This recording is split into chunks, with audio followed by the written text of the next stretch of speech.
Chapter 16 through the trapdoor, page 287. Hermione, Harry, you're a great wizard, you know. I'm not as good as you, said Harry, very embarrassed as she let go of him. Me, said Hermione. Books and cleverness. They are more important things, friendship and bravery. And oh, Harry, be careful. You drink first, said Harry. You are sure which is which, aren't you? Positive, said Hermione. She took a long drink from the round bottle at the end and shuddered. It's not poison? No, but it's like ice. Quick, go before it wears off. Good luck. Take care. Go! Hermione turned and walked straight through the purple fire. Harry took a deep breath and picked up the smallest bottle. He turned to face the black flames. Here I come, he said, and he drained the little bottle in one gulp. It was indeed as though ice was flooding his body. He put the bottle back down and walked forward. He braced himself, saw the black flames licking his body, but he couldn't feel them. For a moment he could see nothing but dark fire, but then he was on the other side, in the last chamber. There was already someone there, but it wasn't Snape. It wasn't even Voldemort. Chapter 17. The Man with Two Faces. It was Quirrell. You! Gasped Harry. Quirrell smiled. His face wasn't twitching at all. Me, he said calmly. I wonder whether I'd be meeting you here, Potter. But I thought... Snape. Severus? Quirrell laughed. It wasn't his usual quivering treble either, but cold and sharp. Yes, Severus does seem the type, doesn't he?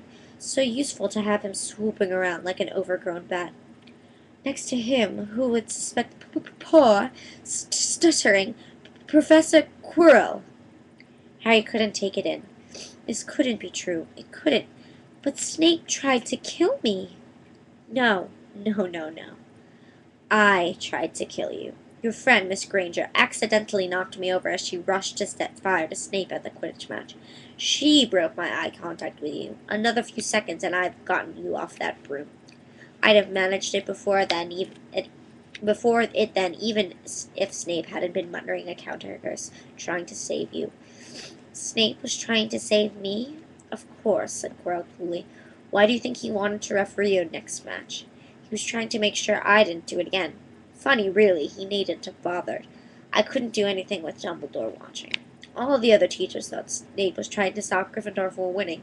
He did make himself unpopular, and what a waste of time. When after all that, I'm going to kill you tonight.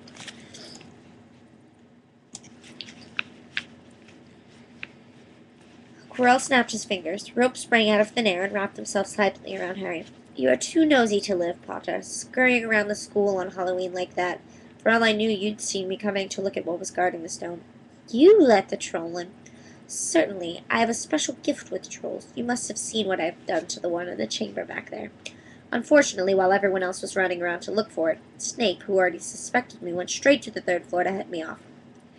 And not only did my troll fail to beat you to death, that three-headed dog didn't even manage to bite Snape's leg off properly. Now, wait quietly, Potter. I need to examine this interesting mirror. It was only then that Harry realized what was standing behind Quirrell. It was the mirror of Erised. This mirror is the key to finding the stone, Quirrell muttered, tapping his way around the flame. Trust Dumbledore to come up with something like this, but he's in London. I'll be far away by the time he gets back. All Harry could think of doing was to keep Quirrell talking and stop him from concentrating on the mirror. I saw you and Snape in the forest, he blurted out. Yes, said Quirrell idly, walking around the mirror looking at the back. He was on to me by that time, trying to find out how far I'd got. He'd suspected me all along, tried to frighten me as though he could, when I had Lord Voldemort on my side. Quirrell came back from behind the mirror and stared hungrily into it. I see the stone. I'm presenting it to my master. But where is it? Harry struggled against the rope binding him, but they did not give. He had to keep Quirrell from giving his whole attention to the mirror. But Snape always did seem to hate me so much. Oh, yes, he does, said Quirrell casually. Heavens, yes. He was at Hogwarts with your father, didn't you know? They loathed each other. But he never wanted you dead. But I heard you a few days ago, sobbing. I thought Snape was threatening you. For the first time, a spasm of fear flitted across Quirrell's face. Sometimes, he said, I find it hard to follow my master's instructions. He's a great wizard, and I am weak. You mean he was there in the classroom with you? Harry gasped. He is with me wherever I go, said Quirrell quietly. I met him when I traveled around the world. A foolish young man I was then, full of ridiculous ideas about good and evil. Lord Voldemort showed me how wrong I was. There is no good and evil. There is only power, and those too weak to seek it.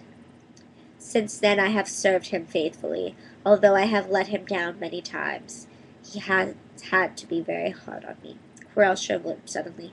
He does not forgive mistakes easily. When I failed to steal the stone from Gringotts, he was most displeased. He punished me, decided he would have to keep a closer watch on me. Quirrell's voice trailed away. Harry was remembering his trip to Diagon Alley. How could he have been so stupid? He saw Quirrell that day. There, shaking hands with him in the leaky cauldron. Quirrell cursed under his breath. I don't understand. Is the stone inside the mirror? Should I break it? Harry's mind was racing. What I want more than anything else in the world at the moment, he thought, is to find the stone before Quirrell does. So if I look in the mirror, I should see myself finding it, which means I'll see where it's hidden. But how can I look with Quirrell realizing what I'm up to? He tried to the edge to the left, to get in front of the glass without Quirrell noticing, but the ropes around his ankles were too tight. He tripped and fell over. Quirrell ignored him. He was still talking to himself. What does this mirror do? How does it work? Help me, master. And to Harry's horror, a voice answered, and the voice seemed to come from Quirrell himself. Use the boy. Use the boy. Quirrell rounded on Harry. Yes. Potter, come here. He clapped his hands at once, and the ropes binding Harry fell off. Harry got slowly to his feet. Come here, Quirrell repeated. Look in the mirror and tell me what you see. Harry walked towards them. I must lie, he thought desperately. I must look and lie about what I see. That's all. Quirrell moved close behind him. Harry breathed in the funny smell that seemed to come from Quirrell's turban. He closed his eyes and stepped in front of the mirror and opened them again. He saw his reflection, pale and scared looking at first, but a moment later the reflection smiled at him. He put his hand to his pocket and pulled out a blood-red stone. It winked, put the stone back in his pocket, and as it did so, Harry felt something incredibly heavy drop into his real pocket. Somehow, incredibly, he'd gotten the stone. Well, said Quirrell impatiently, what do you see? Harry screwed up his courage. I see myself shaking hands with Dumbledore, he invented. I've won the House Cup for Gryffindor. Quirrell cursed again. Get out of the way, he said. As Harry moved aside, he felt the Sorcerer's stone against his leg. Dare he make a break for it? He hadn't walked 5 paces before a high voice spoke through Quirrell. But though Quirrell wasn't moving his lips, He lies! He lies! Potter, come back here, Quirrell shouted. Tell me the truth. What did you see? The high voice spoke again. Let me speak to him, face to face. Master, you are not strong enough. I have strength enough for this. Harry felt as if the devil's snare was rooting him to the spot. He couldn't move a muscle. Petrified, he watched as Quirrell reached up and began to unwrap his turban. What was going on? The turban fell away, and Quirrell's head looked strangely small without it. Then he turned slowly on the spot. Harry would have screamed, but he could not make a sound. Where there should have been a back to Quirrell's head, there was a face, the most terrible face Harry had ever seen. It was chalk white, with glaring red eyes and slits for nostrils like a snake. Harry Potter, it whispered. Harry tried to take a step backward, but his legs would not move. See what I have become, the face said. Mere shadow and vapor. I have form only when I can share another's body. But there have always been those willing to let me into their hearts and minds. Unicorn blood has strengthened me these past weeks. You saw faithful Quirrell drinking it for me in the forest, and once I have the elixir of life, I will be able to create a body of my own. Now, why don't you give me that stone in your pocket? So he knew. The feeling suddenly surged back into Harry's legs. He stumbled backward.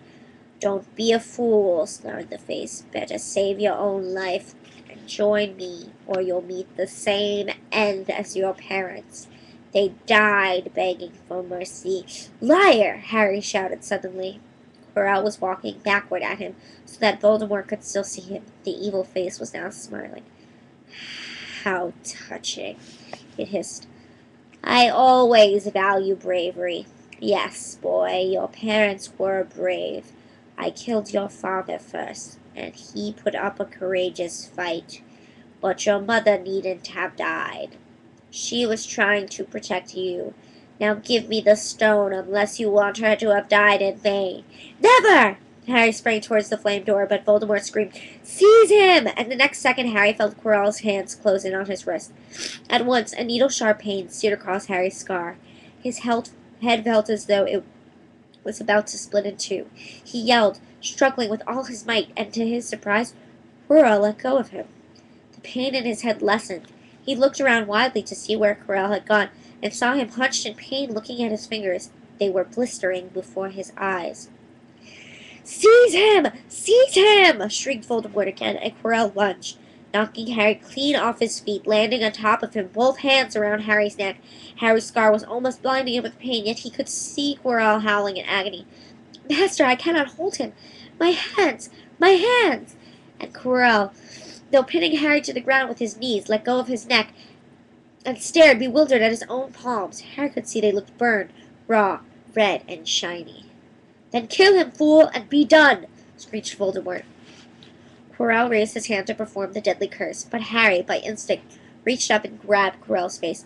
Ah! Quirrell rolled off him, his face blistering too, and then Harry knew Quirrell could not touch his bare skin, not without suffering terrible pain, and his only chance was to keep hold of Quirrell, keep him in enough pain to stop him from doing the curse. Harry jumped to his feet, caught Quirrell by the arm, and hung on as tight as he could. Quirrell, screaming, tried to throw Harry off. The pain in Harry's head was building. He couldn't see. He could only hear Quirrell's terrible shrieks and Voldemort's yells, Kill him! Kill him! And other voices, maybe in Harry's own head, crying, Harry! Harry! And he felt Quirrell's arm wrenched from his grasp, knew all was lost, and fell into blackness. Down, down, down.